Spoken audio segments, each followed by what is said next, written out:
اپنی سوچ کے مطابق چند باتیں کرنا چاہوں گا۔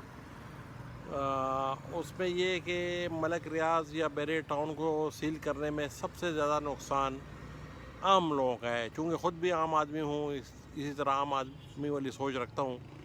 عام آدمی مثال جس نے وہاں پر پلاٹ لیے پیسے جوڑ کے، اس کا پلاٹ کا کوئی پتہ نہیں کہاں جائے گا، کیا فیوچر ہے اس کا، جس کا وہاں گھر ہے، جس کا وہاں کاروبار ہے۔ تو ملک ریاض جیسا شخص تو اس ملک کے لیے میرے حساب سے فائدہ مند، اس لیے کہ ملک ریاض نے اس ملک کے شہریوں کو جینے کا انداز سکھا دیا، گھر بنانے کا انداز سکھا دیا، سوسائٹیاں بنانا اگر کسی نے سیکھا ہے ڈیولپمنٹ تو ملک ریاض سے سیکھی ہے۔ تو وہ بندہ یا تو کچھ عرصہ پہلے گورنمنٹ کا یا اشرافیہ کے سر کا تاج تھا، آج اس کو سر سے اٹھا کے نیچے پٹک دیا ہے، اس کو اوپر کرے نیچے کرے، اس میں نقصان عام آدمی کا ہے۔ اور میرے حساب سے کہ ملک ریاض جیسے لوگ اس ملک کو ملنے چاہیے۔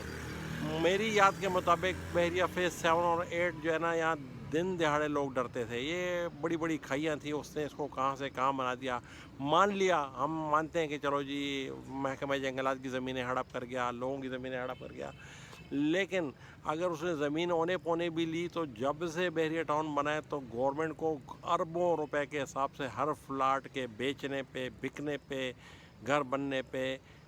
ٹیکس کی ادائیگی کرنی پڑتی ہے۔ ایک فلاٹ 4 دفعہ گھر بکا ہے تو گورنمنٹ کو 4 دفعہ اس میں سے ٹیکس کیا ہے۔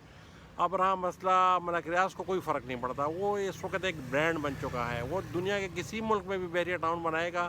تو لوگ اس کی طرف دوڑتے ہوئے چلے جائیں گے۔ لیکن اگر یاد رکھ لیں اس نے کسی اور ملک میں بحریہ ٹاؤن جیسے ٹاؤن بنانے شروع کر دیے تو ہمارے ملک کے لیے بہت بڑا نقصان ہے، معیشت بہت ڈاؤن ہو جائے گی۔ لیکن ہمیں ملک ریاض کے علاوہ ان 4000 امپلائی کا بھی سوچنا چاہیے جن کے گھروں کے چولہے بند ہو گئے، جو ملک ریاض سے تنخواہ لے کے، وہاں پر کوئی مالی تھا، کوئی چوکیدار تھا، کوئی ڈرائیور تھا، وغیرہ وغیرہ۔ تو خدا کے لیے اس ملک کے ساتھ زیادتی مت کریں۔ اس اشرافیہ کو بھی سوچنا چاہیے، اگر ہم عام آدمی کو یہ سمجھ آتی ہے کہ یہ ملک کے لیے نقصان دہ ہے تو سمجھ نہیں آتی کہ ہماری اشرافیہ کیوں ایسا نہیں سوچتی۔ اور اس اشرافیہ سب نے فائدے لیے ہیں، انہوں نے اپنی بیٹیوں کے نام پہ ملک ریاض سے پلاٹ لیے ہیں، مختلف بینیفٹ اٹھائے ہیں انہوں نے۔ یہ وہ شخص تھا جس نے پاکستانیوں کو جینے کا انداز سکھایا، جس نے پاکستانیوں کو بتایا کہ مسجدیں اس طرح بنتی ہیں، پارکنگ اس طرح ہوتی ہے، پلازے اس طرح بنتے ہیں، سینٹرل ایئر کنڈیشن مسجد کا کنسپٹ اگر پاکستان میں کسی شخص نے دیے تو وہ ملک ریاض ہے۔ تو خدا کے لیے اشرافیہ کو سوچنا چاہیے، لوگوں کے پیسے، لوگوں کی جمع پونجی برباد ہونے سے بچائی جائے، اور عدلیہ کو اس کے متعلق ایکشن لینا چاہیے۔ اور کچھ مزید باتیں